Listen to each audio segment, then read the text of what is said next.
Ayan na mga idol, may hollow blocks na siya sa front. Yang nakikita nyo, yan ay back, front side facing to the sea. Yan, oh. Tapos ang dami ding mga panambak backfill. Yan. Marami din siya mga backfill.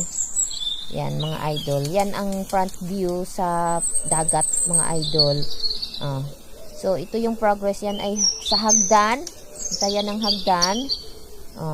Tapos, steel deck sa second floor.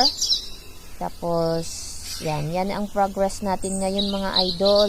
Dito lang sa apartment construction. Comment below. Thank you.